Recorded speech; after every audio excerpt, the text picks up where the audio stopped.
Salam sejahtera semua. Hari ini saya akan berbincang dengan anda tentang satu tajuk mengenai ringkasan perubahan Kod Braille Bahasa Melayu Pindaan 2020.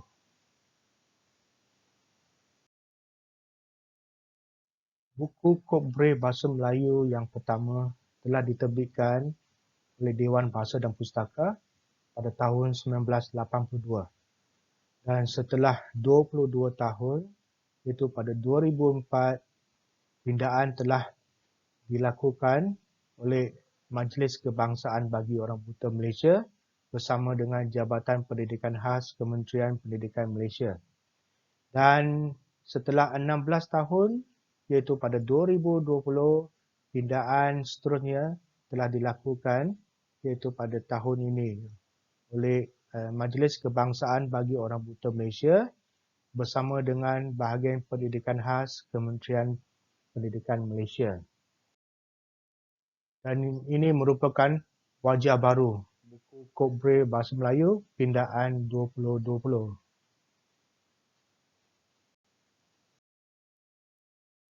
Apa yang dipindah dalam Kod Braille Bahasa Melayu Pindaan 2020? Terdapat 2 pengguguran, 10 penambahan dan 6 perubahan dalam Pindaan 2020. 2 pengguguran dalam Kod Braille Bahasa Melayu edisi Pindaan 2020 adalah yang pertama, tanda kata ringkas untuk NG iaitu yang mewakili Perkataan Ngeri telah digugurkan, dan yang kedua adalah tanda baris puisi. Untuk menulis puisi, kita harus tulis seperti dalam cetak, dan dalam keadaan setiap baris puisi hendaklah bermula pada baris baharu pada sel yang pertama. Jika sesuatu baris puisi itu terlalu panjang untuk dimuatkan dalam satu baris braille, maka yang selebihnya itu hendaklah bermula di sel ketiga pada baris yang berikutnya.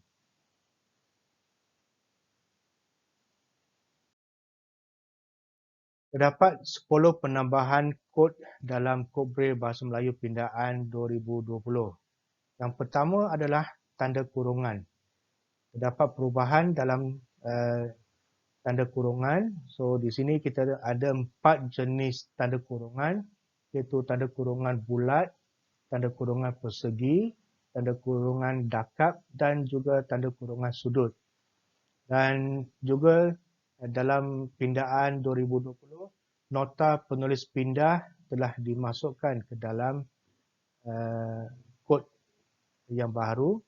Dan untuk tanda kata awal telah ditambahkan iaitu titik 45O untuk ombak dan titik 456O untuk otak.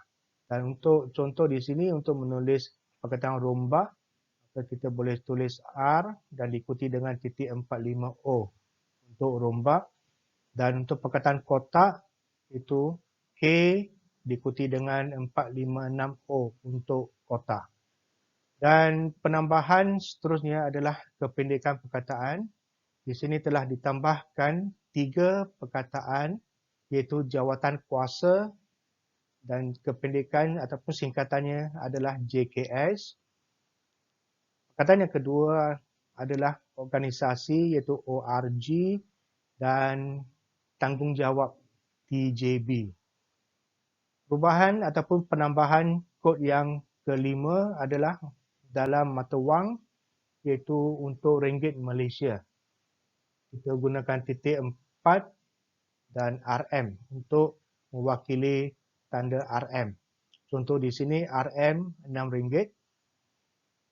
So di sini kita akan tuliskan titik 6, titik 4, RM dan tanda angka 6. Ya, so ini menunjukkan ringgit Malaysia 6.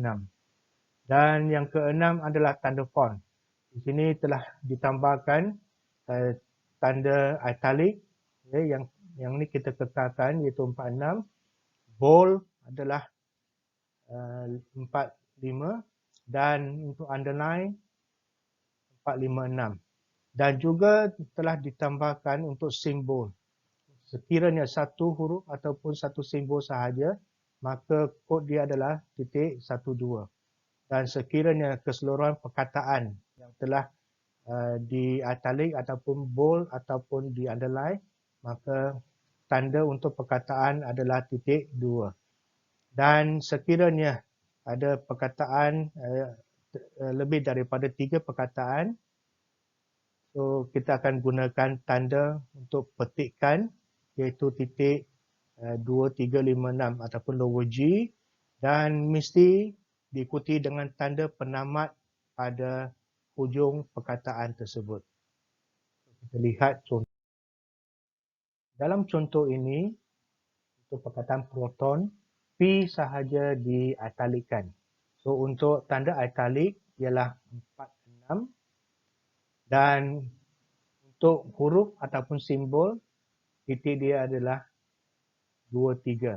So di sini kita menggunakan titik 46 untuk italic dan titik 23 untuk menunjukkan bahawa P ataupun huruf pertama, huruf sahaja yang diitalickan. So diikuti dengan titik 6 ya untuk P huruf besar dan proton. Dan dalam contoh yang kedua iaitu mingguan Malaysia dan yang telah diboldkan. So tanda bold adalah titik 45 dan mingguan Malaysia adalah perkataan. Ya. So di sini kita menggunakan titik 2 untuk menunjukkan bahawa keseluruhan perkataan diboldkan. So selepas titik 2, kita mulakan dengan titik 6 untuk M huruf besar dan kita tulis seperti biasa.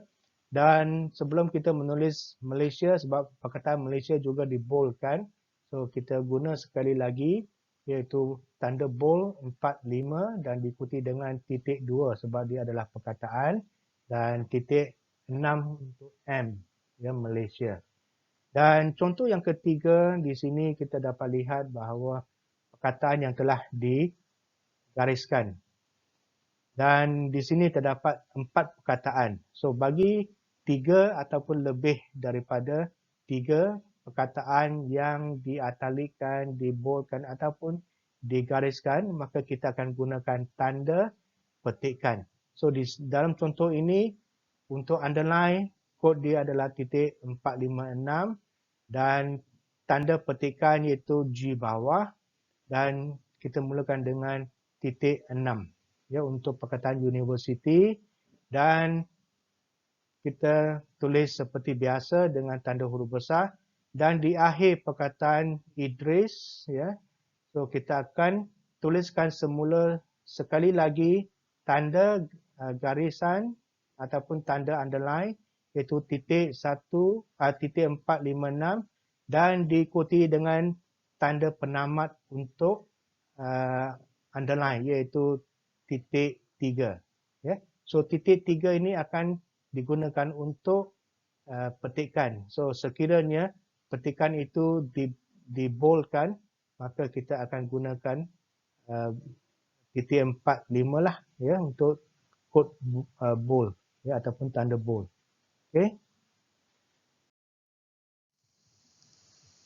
Penambahan seterusnya adalah untuk simbol khas. Dalam contoh ini kita dapat lihat ada commercial ad, ampersand, bullet dan seterusnya lah. Dan yang ke-8 adalah simbol fonetik. Dalam buku ini telah dimuatkan simbol fonetik bahasa Melayu. Ya. So di sini ada beberapa contoh lah. Ya. Dan bagi penambahan kod braille yang ke-9 ialah alamat email, laman web dan juga hashtag. Ya. So, dalam penulisan alamat email, laman web dan juga hashtag, kita harus menggunakan grade 1, iaitu tanpa singkatan. Dan yang ke-10 adalah kita juga masukkan glossary dalam buku ini sebagai rujukan kepada pembaca ataupun pengguna kod braille bahasa Melayu pindaan 2020.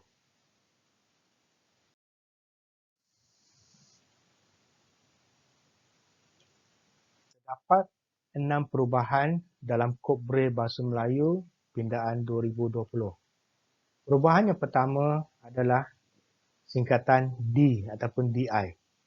DI hanya boleh disingkatkan dalam suku kata penuh. Contohnya, perkataan didik. DI-DIK. Jadi untuk DI yang pertama, sebab DI yang pertama adalah dalam suku kata penuh, maka kita boleh kontrak DI. Tetapi bagi DIK yang seterusnya, DI ini adalah sebahagian daripada DIK. Maka DI yang kedua kita tidak boleh kontrak. Ya.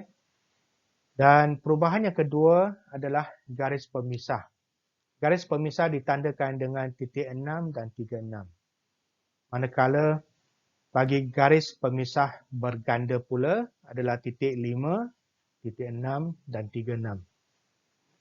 Tanda kesenyapan dalam cetakan, tanda kesenyapan ditandakan dengan 3 full stop. Dan dalam Braille pun kita akan menggunakan di bawah, 3 di bawah untuk menandakan tanda kesenyapan. Dan untuk tanda asterisk ialah titik 5 dan 35 ataupun titik 5 dan lower I. Untuk perubahan yang kelima pula adalah untuk menandakan ribu. Sekiranya dalam print untuk menandakan ribu ialah menggunakan koma, maka kita akan menggunakan titik 2. Dan sekiranya untuk menandakan ribu dalam print menggunakan ruang kosong, maka kita akan menggunakan titik 5. So, di sini untuk membezakan yang menandakan ribu, kalau menggunakan koma, iaitu kita akan menggunakan titik 2. Dan sekiranya menggunakan ruang kosong untuk menandakan ribu, maka kita akan gunakan titik 5. Dan perubahan yang keenam ataupun perubahan yang terakhir adalah untuk pecahan ataupun palang. Untuk pecahan, kita akan menggunakan titik 3, 4.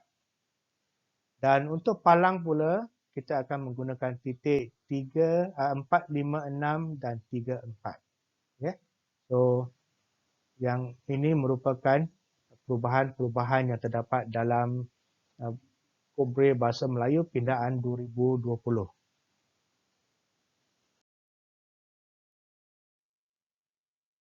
Sekiranya anda mempunyai sebarang pertanyaan, boleh menghubungi Majlis Kebangsaan bagi Orang Buta Malaysia.